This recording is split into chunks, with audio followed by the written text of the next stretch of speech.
सावन मास में भोले शंकर की सादगी का वर्णन करने से शिव प्रसन्न होते हैं।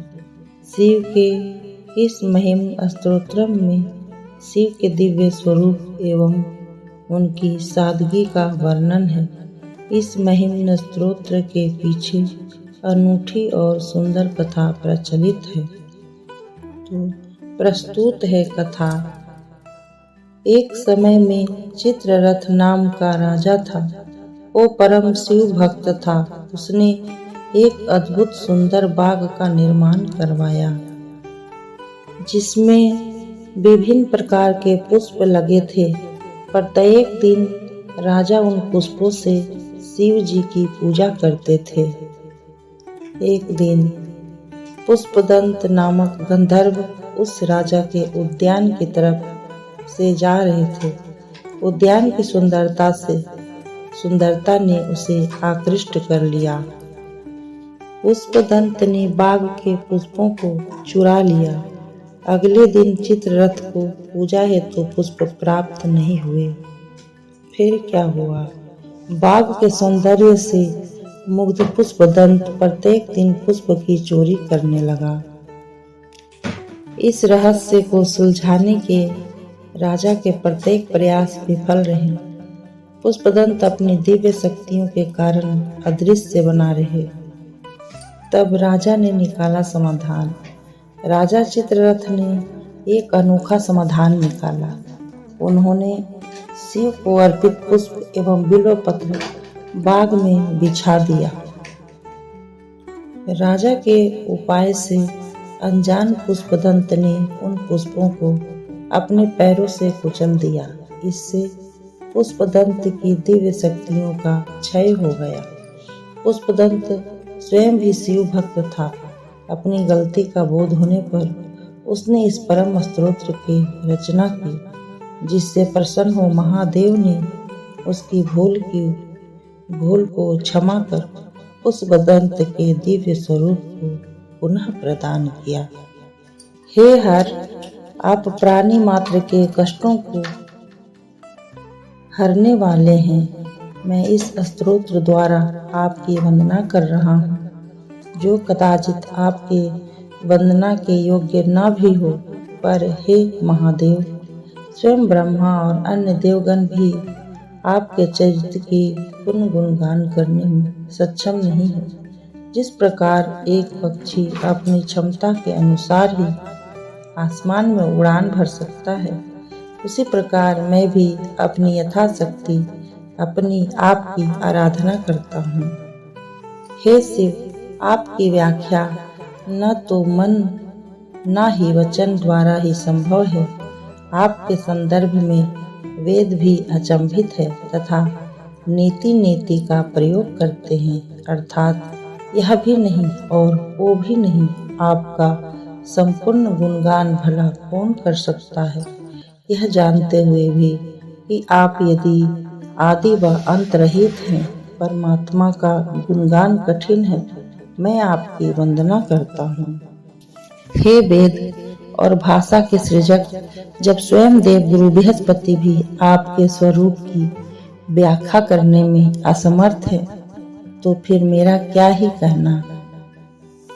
हे त्रिपुरारी, अपनी सीमित क्षमता का बोध होते हुए भी मैं इस विश्वास से इस स्तोत्र की रचना कर रहा हूँ कि इससे मेरी वाणी शुद्ध होगी तथा मेरी बुद्धि का विकास होगा। हे देव, आप ही इस संसार के सृजक, पालनकर्ता एवं विलय करता हैं। तीनों वेद आपकी ही संहिता गाते हैं। तीनों गुण सतो रजो तमो आपसे ही प्रकाशित है। आप ही शक्ति त्रिदेवों में निहित है। इसके बाद भी कुछ मूढ़ प्राणी आपका उपहास करते हैं तथा आपके बारे भ्रम फैलाने का प्रयास करते हैं, जो कि सर्वथा अनुचित है। हे महादेव, वो मूढ़ प्राणी जो स्वयं ही भ्रमित है, इस प्रकार से तर्क वितर्क द्वारा आपके अस्तित्व को चुनौती देने की कोशिश करते हैं। वह कहते हैं कि अगर कोई परम पुरुष है तो वो उसके क्या गुण है, वह कैसा दिखता है और उसके क्या साधन हैं, वह इस सृष्टि को किस प्रकार धारण करता है, ये प्रश्न वास्तव में भ्रामक मात्र है। वेद ने भी स्पष्ट किया है कि तर्क द्वारा आपको नहीं जाना जा सकता। हे परमपिता, इस सृष्टि में 7 लोक हैं, भूलोक, भुवरलोक, स्वर्गलोक, सत्यलोक, महरलोक, जनलोक एवं तपलोक। इनका सृजन भला सृजक आपके बिना कैसे संभव हो सका? यह किस प्रकार से और किस साधन से निर्मित हुए? तात्पर्य यह है कि आप पर किसी प्रकार का संशय नहीं किया जा सकता। विविध प्राणी सत्य तक पहुँचने के लिए विभिन्न वेद पद्धतियों का अनुसरण करते हैं, पर जिस प्रकार सभी नदी अंततः सागर में समाहित हो जाती है, ठीक उसी प्रकार हर मार्ग आप तक ही पहुंचता है। हे शिव, आपके भ्रुकुटी के इशारे मात्र से सभी देवगण ऐश्वर्य एवं संपदाओं का भोग करते हैं, पर आपके स्वयं के लिए सिर्फ बैल, नंदी कपाल, बाघंबर, त्रिशूल, कपाल एवं नागमाला एवं भस्म मात्र है। अगर कोई संशय करे कि आप देवों के असीम ऐश्वर्य के स्रोत हैं, तो आप स्वयं उन ऐश्वर्यों का भोग क्यों नहीं करते? तो इस प्रश्न का उत्तर सहज ही है। आप इच्छा रहित हैं तथा स्वयं में ही स्थित प्रज्ञ रहते हैं। हे त्रिपुरहंता, इस संसार के बारे में विभिन्न विचारकों के भिन्न भिन्न मत हैं। कोई इसे नित्य जानता है तो कोई इसे अनित्य समझता है, अन्य इसे नित्य अनित्य बताते हैं। इन विभिन्न मतों के कारण मेरी बुद्धि भ्रमित होती है, पर मेरी भक्ति आप में और दृढ़ होती जा रही है। एक समय आपके पूर्ण स्वरूप का भेद जानने हेतु ब्रह्मा एवं विष्णु क्रमशः प्रत्येक दिशा में गए, पर उनके सारे प्रयास विफल हुए। जब उन्होंने भक्ति मार्ग अपनाया तभी आपको जान पाए। क्या आपकी भक्ति कभी विफल हो सकती है? हे त्रिपुरांतक, दशानन रावण किस प्रकार विश्व को शत्रुविहीन कर सका? उसके महाबाहु हर पल युद्ध के लिए व्यग्र रहे। हे प्रभु, रावण ने भक्तिवश अपने ही शीश को काट काट कर आपके चरण कमलों में अर्पित कर दिया। यह उसी भक्ति का प्रभाव था। हे शिव, एक समय उसी रावण ने मद में चूर आपके कैलाश को उठाने की धृष्टता करने की भूल की। हे महादेव, आपने अपने सहज पांव के अंगूठे मात्र से उसे दबा दिया। फिर क्या था, रावण कष्ट में रुदन कर उठा। वेदना ने पटल लोक में भी उसका पीछा नहीं छोड़ा। अंततः आपकी शरणागति के बाद ही वह मुक्त हो सका। हे शंभु, आपकी कृपा मात्र से ही बानासुर, दानव, इंद्र आदि दैत्य देवों से भी अधिक ऐश्वर्यशाली बन सका तथा तीनों लोकों पर राज्य किया। हे ईश्वर, आपकी भक्ति से क्या कुछ संभव नहीं है? देवताओं एवं असुरों ने अमृत प्राप्ति हेतु समुद्र मंथन किया। समुद्र से मूल्यवान वस्तुएं प्रकट हुई जो देव तथा दानवों ने आपस में बांट ली। पर जब समुद्र से अत्यधिक भयावह कालकूट विष प्रकट हुआ तो असमय ही सृष्टि समाप्त होने का भय उत्पन्न हो गया और सभी भयभीत हो गए। हे हर, तब आपने संसार रक्षार्थ विष पान कर लिया। वह विष आपके कंठ में निष्क्रिय होकर पड़ा है। विष के प्रभाव से आपका कंठ नीला पड़ गया है। हे नीलकंठ, आश्चर्य है कि यह स्थिति भी आपकी शोभा ही बढ़ाती है, कल्याणकारी सुंदर ही होता है। हे प्रभु, कामदेव के वार से कभी कोई भी नहीं बच सका, चाहे वो मनुष्य हो, देव हो या दानव की। पर जब कामदेव ने आपकी शक्ति समझे बिना आपकी ओर अपने पुष्प बाण को साधा तो आपने उसे तत्क्षण ही भस्म कर दिया। श्रेष्ठ जनों के अपमान का परिणाम हितकर नहीं होता। हे नटराज, जब संसार कल्याण के हेतु आप तांडव करने लगते हैं तो आपके पांव के नीचे धरा कांप उठती है। आपके हाथों की परिधि से टकराकर ग्रह नक्षत्र भयभीत हो उठते हैं। विष्णु लोक भी हिल जाता है। आपकी जटा के स्पर्श मात्र से स्वर्ग लोक व्याकुल हो उठता है। आश्चर्य ही है हे महादेव कि अनेक बार कल्याणकारी कार्य भी भय उत्पन्न करते हैं। आकाश गंगा से निकलती तारागणों के बीच से गुजरती गंगा जल अपनी धारा से धरती पर टापू तथा अपने वेग से चक्रवात उत्पन्न करती है, पर ये उफान से परिपूर्ण गंगा आपके मस्तक पर एक बूंद के समान ही दृष्टिगोचर होती है। यह आपके दिव्य स्वरूप का ही परिचायक है। हे शिव, आपने त्रिपुरासुर का वध करने हेतु पृथ्वी को रथ, ब्रह्मा को सारथी, सूर्य चंद्र को पहिया एवं स्वयं इंद्र को बाण बनाया। हे शंभु, इस बृहत प्रयोजन की क्या आवश्यकता थी? आपके लिए तो संसार मात्र का विलय करना अत्यंत ही छोटी बात है। आपको किसी सहायता की क्या आवश्यकता? जब भगवान विष्णु ने आपकी सहस्त्र कमलों एवं सहस्त्र नामों द्वारा पूजा प्रारंभ की तो उन्होंने एक कमल कम पाया।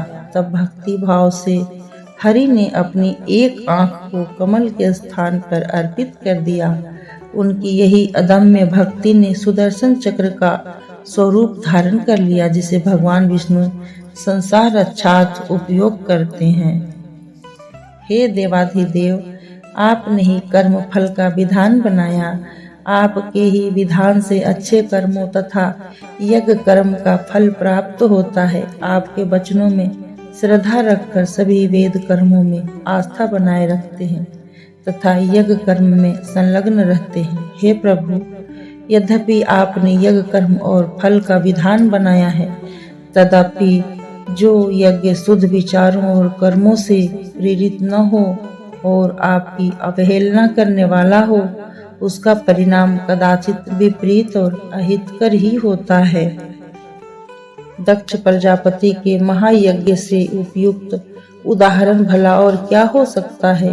दक्ष प्रजापति के यज्ञ में स्वयं ब्रह्मा, पुरोहित तथा अनेकानेक देवगण तथा ऋषि मुनि सम्मिलित हुए, फिर भी शिव की अवहेलना के कारण यज्ञ का नाश हुआ। आप अनीति को सहन नहीं करते, भले ही शुभ कर्म के संदर्भ में क्यों न हो।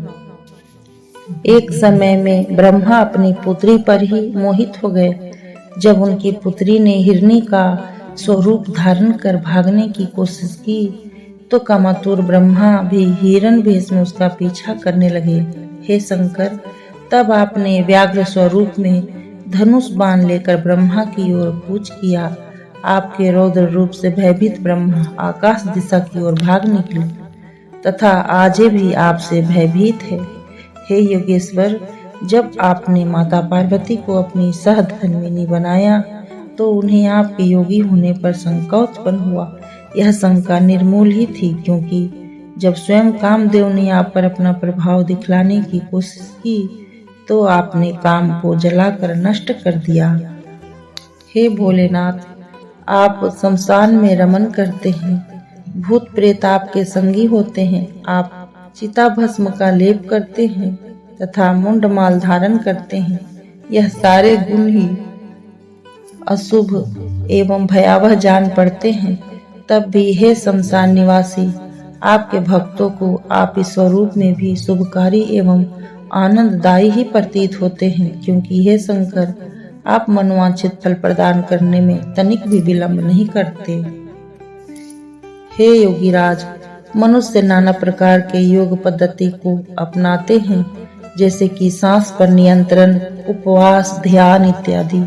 इन योग क्रियाओं द्वारा वो जिस आनंद, जिस सुख को प्राप्त करते हैं, वह वास्तव में आप ही हैं। हे महादेव, हे शिव, आप ही सूर्य, चंद्र, धरती, आकाश, अग्नि, जल एवं वायु हैं। आप ही आत्मा भी हैं।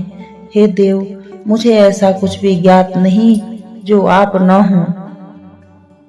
हे सर्वेश्वर, ओम 3 तत्वों से बना है। अ उ म, जो 3 वेदों ऋग साम यजु 3 अवस्था जागृत स्वप्न सुषुप्त 3 लोकों 3 कालों 3 गुणों तथा त्रिदेवों को इंगित करता है। हे ओमकार, आप ही त्रिगुण त्रिकाल त्रिदेव त्रिअवस्था और त्रिवेद के समागम हैं। हे शिव, वेद एवं देवगण आपकी इन 8 नामों से वंदना करते हैं। भव सर्व रुद्र पशुपति उग्र महादेव भीम एवं ईशान, हे शंभु, मैं भी आपकी इन नामों से स्तुति करता हूँ। हे त्रिलोचन, आप अत्यधिक दूर हैं और अत्यंत पास भी। आप महाविशाल भी हैं तथा परम सूक्ष्म भी। आप श्रेष्ठ भी हैं तथा कनिष्ठ भी। आप ही सभी कुछ हैं। आप सभी कुछ से परे भी हैं। हे भव, मैं आपको रजोगुण से युक्त सृजनकर्ता जानकर आपका नमन करता हूँ। हे हर, मैं आपको तामस गुण से युक्त विलय करता मान आपका नमन करता हूँ। हे मृड, आप सतोगुण से व्याप्त सभी का पालन करने वाले हैं। आपको नमस्कार है। आप ही ब्रह्मा विष्णु एवं महेश है। हे परमात्मा, मैं आपको इन 3 गुणों से परे जानकर शिव रूप में नमस्कार करता हूँ। हे शिव, आप गुणातीत हैं और आपका विस्तार नित बढ़ता ही रहता है। अपनी सीमित क्षमता से मैं कैसे आपकी वंदना कर सकता हूँ, पर भक्ति से ये दूरी मिट जाती है तथा मैं आपने अपने कर कमलों में अपनी स्तुति प्रस्तुत करता हूँ। हे शिव, यदि नीले पर्वत को समुद्र में मिलाकर स्याही तैयार की जाए, देवताओं के उद्यान के वृक्ष की शाखाओं को लेखनी बना जाए और पृथ्वी को कागज बनाकर भगवती शारदा देवी अर्थात सरस्वती देवी अनंत काल तक लिखती रहें, तब भी हे प्रभु, आपके गुणों का संपूर्ण व्याख्यान संभव नहीं होगा। इस स्तोत्र की रचना पुष्पदंत गंधर्व चंद्रमौलेश्वर शिव जी के गुणगान के लिए की है, जो गुणातीत है। जो भी इस स्तोत्र का शुद्ध मन से नित्य पाठ करता है, वह जीवन काल में विभिन्न ऐश्वर्यों का भोग करता है तथा अनंतः शिव धाम को प्राप्त करता है तथा शिव तुल्य हो जाता है। महेश से श्रेष्ठ कोई देव नहीं, महिम्न स्तोत्र से श्रेष्ठ कोई स्तोत्र नहीं, ओम से बढ़कर कोई मंत्र नहीं, गुरु से ऊपर कोई सत्य नहीं। दान यज्ञ ज्ञान एवं त्याग इत्यादि सत्य कर्म इस स्तोत्र के पाठ के 16वें अंश के बराबर भी नहीं फल प्रदान कर सकते। कुसुम दंत नामक गंधर्वों का राजा चंद्रमौलेश्वर शिव जी का परम भक्त था। अपने अपराध पुष्प की चोरी के कारण वह अपने दिव्य स्वरूप से वंचित हो गया। तब उसने इस स्तोत्र की रचना कर शिव को प्रसन्न किया तथा अपने दिव्य स्वरूप को पुनः प्राप्त किया। जो इस स्तोत्र का पठन करता है वो शिवलोक पाता है तथा ऋषि मुनियों द्वारा भी पूजित हो जाता है। पुष्पदंत रचित यह स्तोत्र दोष रहित है तथा इसका नित्य पाठ करने से परम सुख की प्राप्ति होती है। यह स्तोत्र भगवान शंकर को समर्पित है। प्रभु महादेव हमसे प्रसन्न हो। हे शिव, मैं आपके वास्तविक स्वरूप को नहीं जानता। हे शिव, आपके उस वास्तविक स्वरूप जिसे मैं नहीं जान सकता उसको नमस्कार है। जो इस स्तोत्र का एक दिन में 1, 2 या 3 बार पाठ करता है, वो पाप मुक्त हो जाता है तथा शिवलोक को प्राप्त करता है। पुष्पदंत द्वारा रचित यह स्तोत्र शिव जी अत्यंत ही प्रिय है। इसका पाठ करने वाला अपने संचित पापों से मुक्त पाता है। इति श्री